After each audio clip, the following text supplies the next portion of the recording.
Vice President Tim Walz.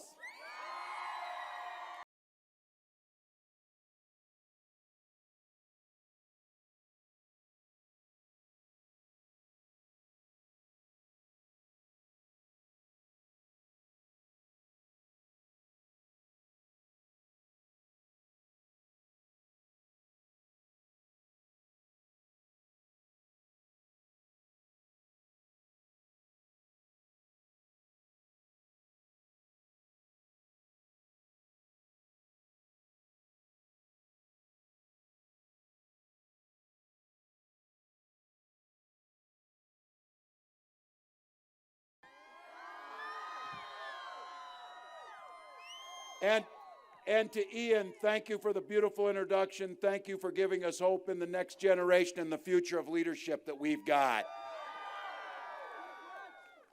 I want to start by experiencing a deep sense of gratitude to the Navajo Nation for having me on this land.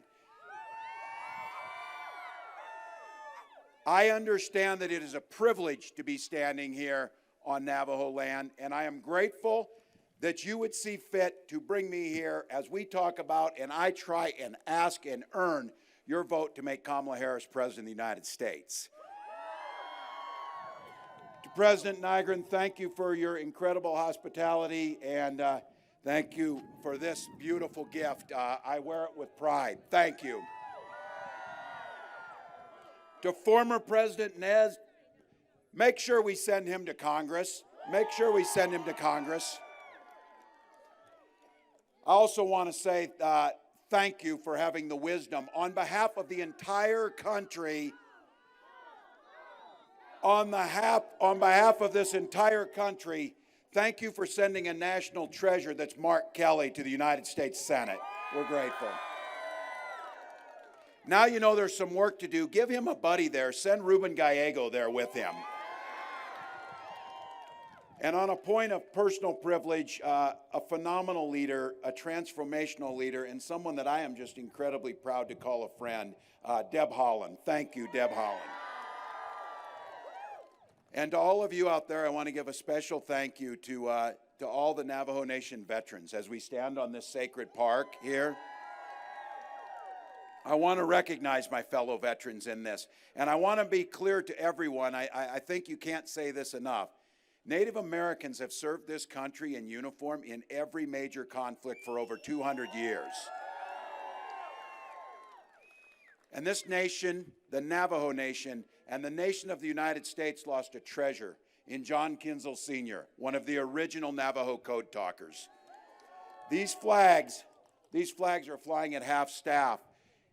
He served in Guam, Guadalcanal, and Iwo Jima. And as a point of personal pride, I want to make note of this. Many of the Navajo code talkers received their training in St. Paul, Minnesota, is where they trained. So the connection to Minnesota and connection to the nation is strong. And I still want to note, Native people serve at a higher rate in our armed forces than any other population in the country. So on behalf of everyone in the United States, thank you for that service to each and every one of us. Now look, this is an amazing sight on an amazing piece of land. It's a beautiful Saturday afternoon. You could be anywhere. You could be doing anything else, but you chose to come here because you understand that the democracy matters. Your love of the Navajo Nation and of the United States is strong, and your presence here is proof of that. Thank you. I'm here today because there's 10 days left till this election. Not that anyone's counting, right? But I also want to note, we're here because we're not taking any vote for granted, and we're here to show the respect to the Navajo Nation and earn your vote. Now, I'll tell you, we're running like everything's on the line because everything's on the line. I'm proud to be on this ticket with Kamala Harris because it's pretty simple with Kamala Harris. She has had one client and one focus her entire career, the people. She stood up for women and children against predators and abusers. She stood up for seniors against fraudsters and big corporate interests. And she stood up for families and community against transnational gangs and drug traffickers. And here's the thing, when people came to Kamala Harris to ask for help, she never asked if they were a Democrat or Republican. She simply said, how can I help? How can I help? Now, usually I want to acknowledge this. You're no strangers to this. They maybe don't come out here, but you hear them on TV or you hear them in Gallup, you hear them elsewhere. It gets to be about election time, and politicians start showing up in Indian country asking for votes. And usually they come doing that and they haven't done a damn thing before to make you get that vote to them. I hope you've seen, and I hope we've proved it, that's not the case with Kamala Harris and myself. I want to be clear and make sure you hear it and that the country hears it. Kamala Harris and I recognize the promises this country has been made to indigenous peoples. We will safeguard and strengthen the bonds between our nations and uphold our trust and treaty obligations. The highest law is to honor tribal sovereignty, promote tribal consultation, and ensure tribal self-determination across this country. And you know, it's pretty simple too. If tribal nations are doing well and your kids are doing well, the rest of the country's going to be just fine.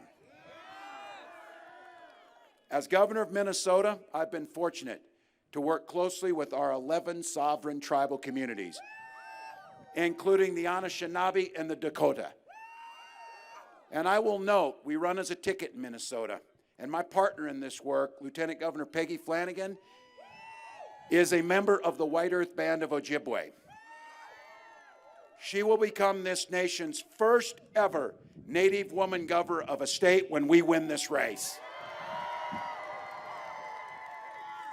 A couple weeks ago, I had the opportunity to meet with Governor Lewis and the Gila Band River Indian community, just as Vice President Harris did last year. And in our conversations with Native people across this country, I hear an overwhelming call, and one that taps into an idea of a fresh start, a new way forward, taps into the ambitions and dreams of all Americans.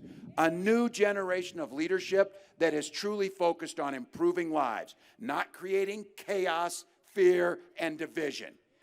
Kamala and I know that a new way forward is what not just Indian country needs, but the rest of the country needs. We know you are focused on an economy that works for everyone by lowering cost. And every family gets a chance to not just get by, but to get ahead. First and foremost, taking on this issue of price gouging and food prices at the grocery store. Taking on corporate price gouging to make sure those prices are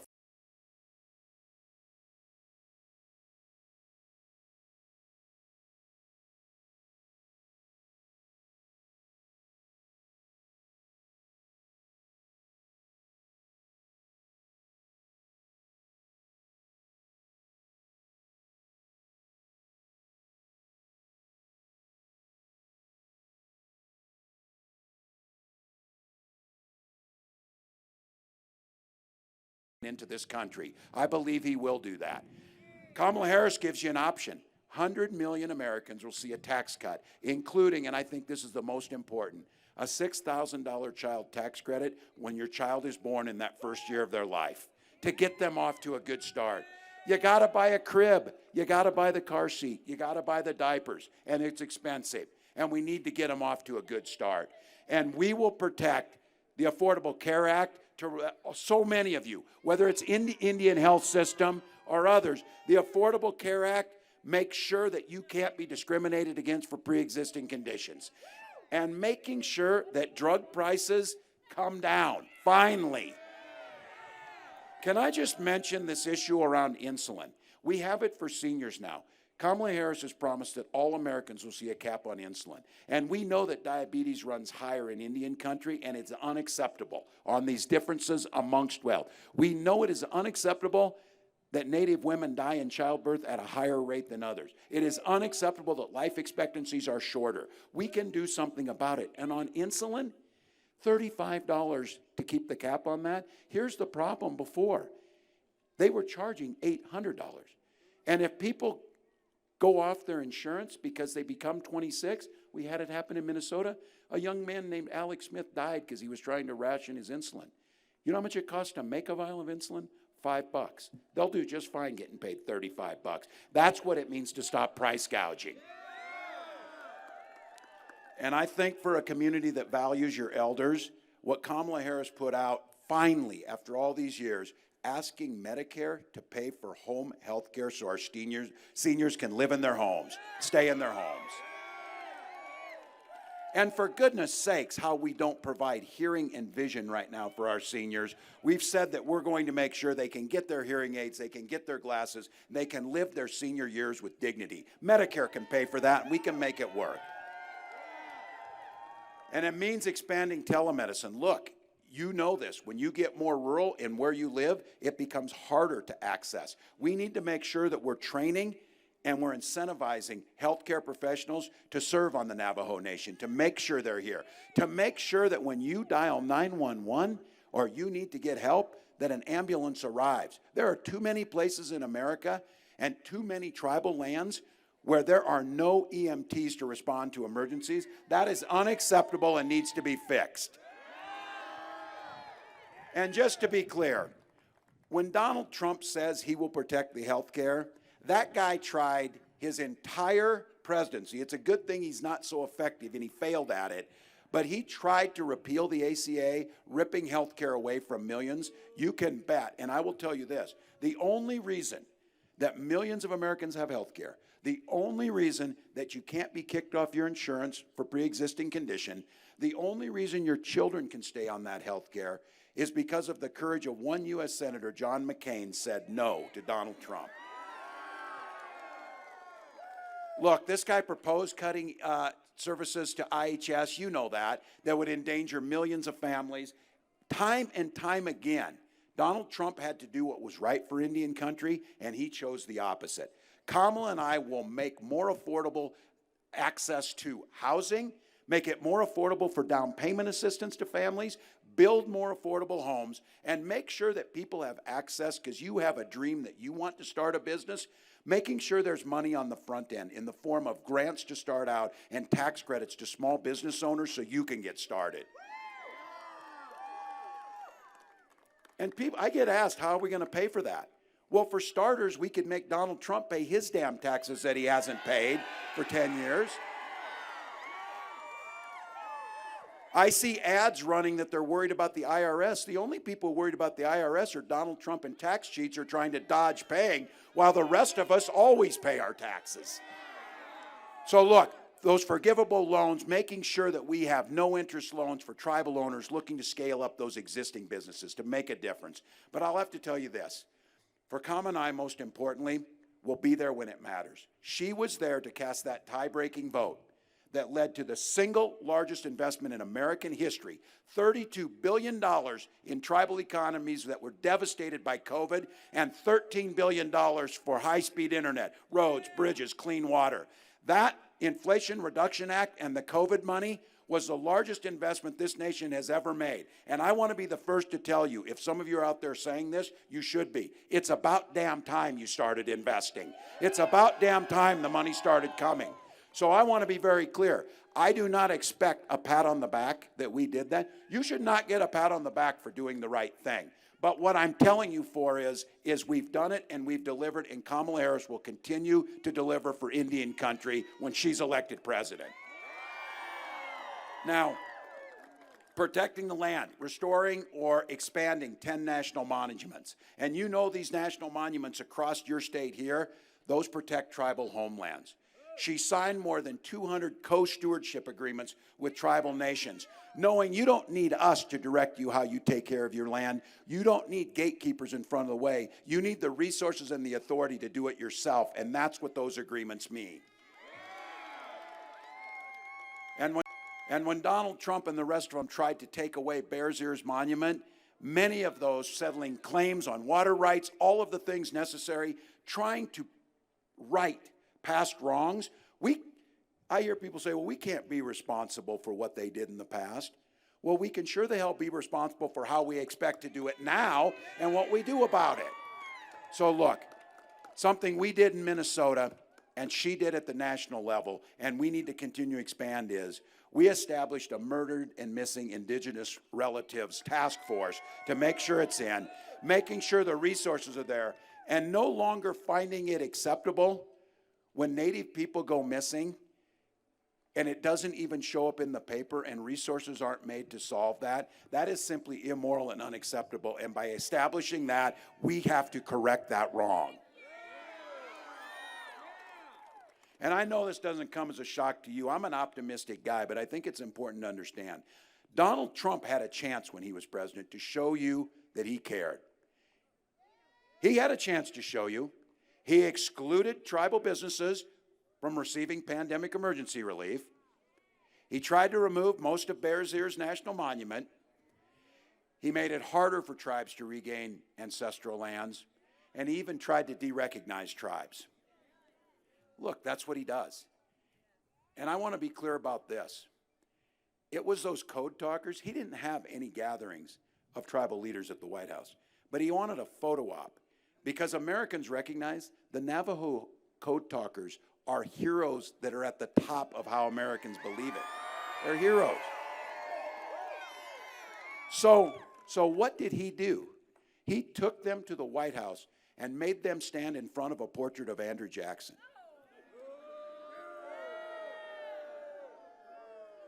I don't know if he knows his history well enough to know what he was doing, but I damn sure guarantee you the people around him knew the insult they were throwing to Indian country by making those heroes stand in front of that portrait. So just to be clear, Donald Trump showed his soul. And I want to be clear, he goes further than that. He has opposed expanding the opportunities for casino operations by our native lands. And when they were applying for licenses, Donald Trump testified in front of Congress and said they weren't truly Native American. Well, Donald knew. He looked at him and he said, they don't look Indian. And then he went on to say, he, Donald Trump, a direct quote, has more Indian blood than a lot of those so-called Indians. So his running mate once had a quote. He has a lot of these quotes. His running mate, J.D. Vance, said, you know, the thing that people don't like about Donald Trump is the racist part of him. Yeah, we don't really like that part of him, and he's done it time and time again. But I want to talk to folks here and be to the men here who are here. Look, you're hearing a lot about all the things that are in this election, and there's a lot of super important issues. But when you frame it up like this to the men here, think of the women in your life, the women that you love, sons, daughters, wives, moms, aunties, all the rest. You know who they are. This election is literally, their lives are at stake in this election. Their ability to get health care is there. Donald Trump's the one who put the judges in that repealed Roe versus Wade, and he brags about it. He calls it a beautiful thing.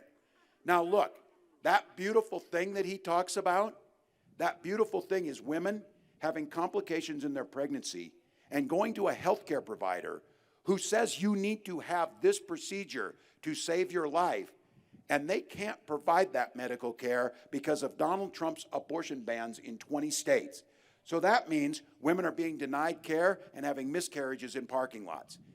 It means survivors of rape and incest have no recourse. Those are the things that Donald Trump put into place. Those are the things that you can expect to come forward. And I just want to be very clear. He's not stopping with this. He's not stopping with that. He is going to do whatever is necessary to further the furthest extremist agenda, denying you the opportunity to access reproductive care, denying women the access to just basic health care. Those are the things that Donald Trump will try and do. So to each of you here, you know what's coming. You know what we need to do. You know it all too well that American Indian and Alaskan Native women already die at the rates that are so unacceptable in pregnancy that this nation should be ashamed by the statistics. You know it. When Congress restores the right to Roe versus Wade, Kamala Harris will sign it into law, and we can attack these health disparities. We can make sure that every single Native woman gets the care she needs, and that the men here know the choice should be with you and your family on how those decisions are made. Now, I got them in my family. You might have them in your family. You know there's neighbors out there. Folks who say, yeah, I don't like Trump that much, but I got to tell you, we got through 4 years of him. We can again. That is dangerous. That is dangerous complacency. That is dangerous complacency. I appreciate the folks who have come out and are starting to talk. You know who's talking about Donald Trump being dangerous? Those who know him best. Those very people that he said he only hires the best and brightest. Those were the people around him. Those people, as Kamala Harris said, are dialing 911 to the American public. This past week, the highest ranking military member in the United States, former Joint Chairman of the Chiefs of Staff, General Mark Milley, said, I quote, Trump is the most dangerous person ever. Trump's own Secretary of Defense, a 4-star general, said he agreed with Mark Milley. And earlier this week, another 4-star general, John Kelly, Trump's former chief of staff, went on record and said, yes, Donald Trump is a textbook fascist, and he would be a dictator given the opportunity. This is a guy, and I think about this. Think about it here. Think about those who gave their lives protecting this nation from Nazi tyranny, protect this world from Nazi tyranny. Young men left the Navajo Nation and were sent around the world to protect people they will never know or never see, to give them the freedom to live as free people. That's what happened. And here's what Donald Trump said. Here's what Donald Trump said. I need the kind of generals that Adolf Hitler had. As a 24-year veteran, and to the veterans out here, that makes me sick as hell to hear this guy saying that.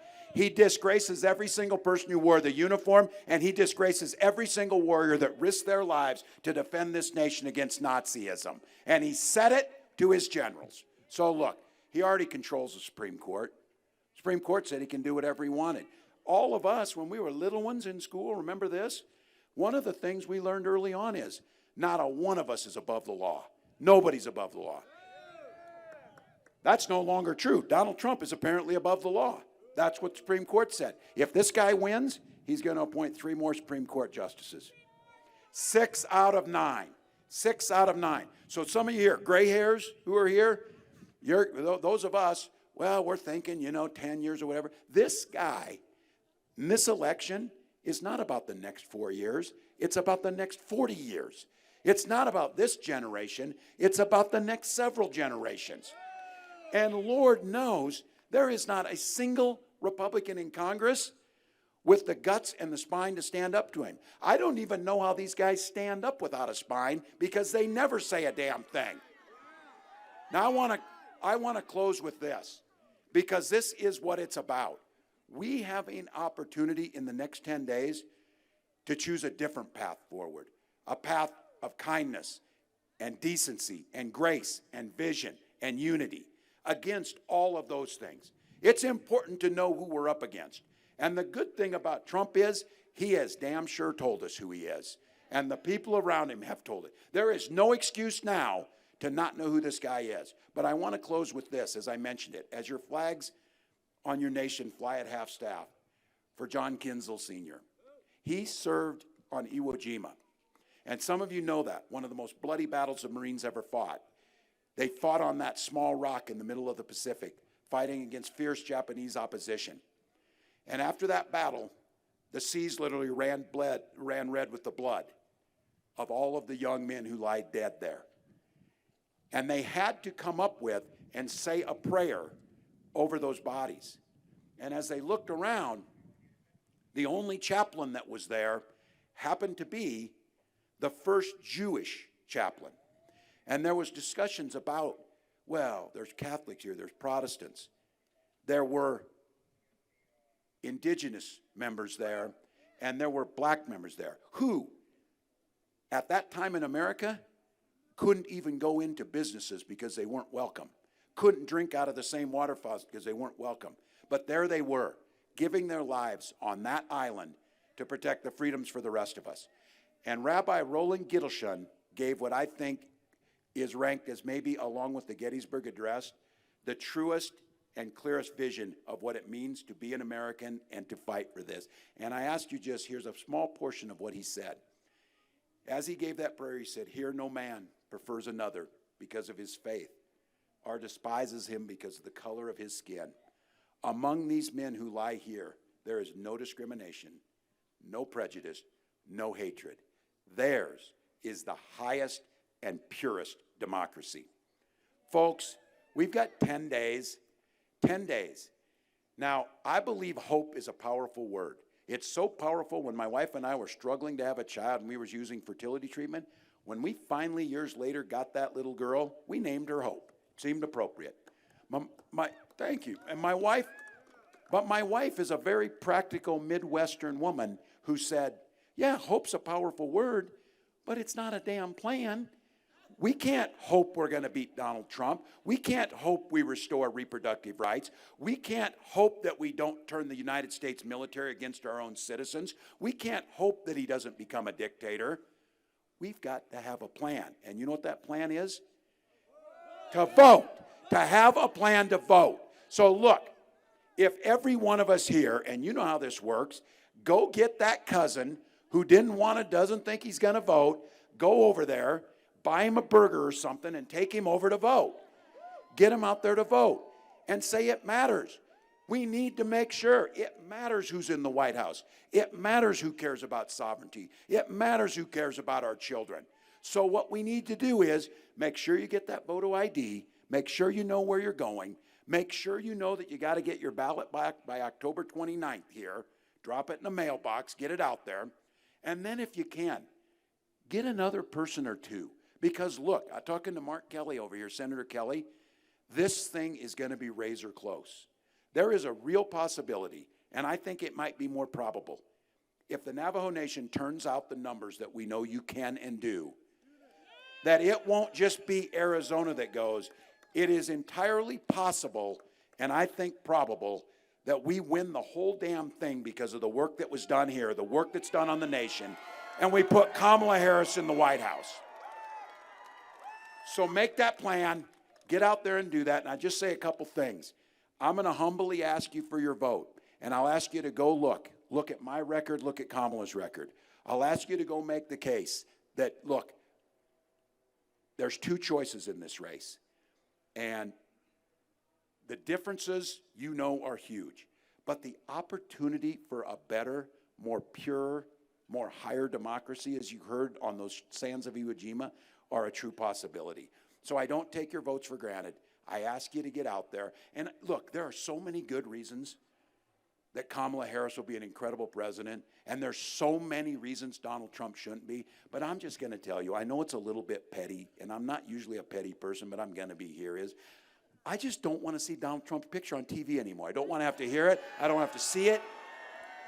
It is not healthy. It is not healthy to call people's names. It's not healthy to denigrate people. It's not healthy to divide us. So we've got an opportunity. So you know the word. The next president of the United States, Kamala Harris, says it all the time, and it's this simple. When we fight, we win. Now in the next 10 days, that turns into when we vote, we win. When we vote, we win. Let's go win this thing. Thank you all.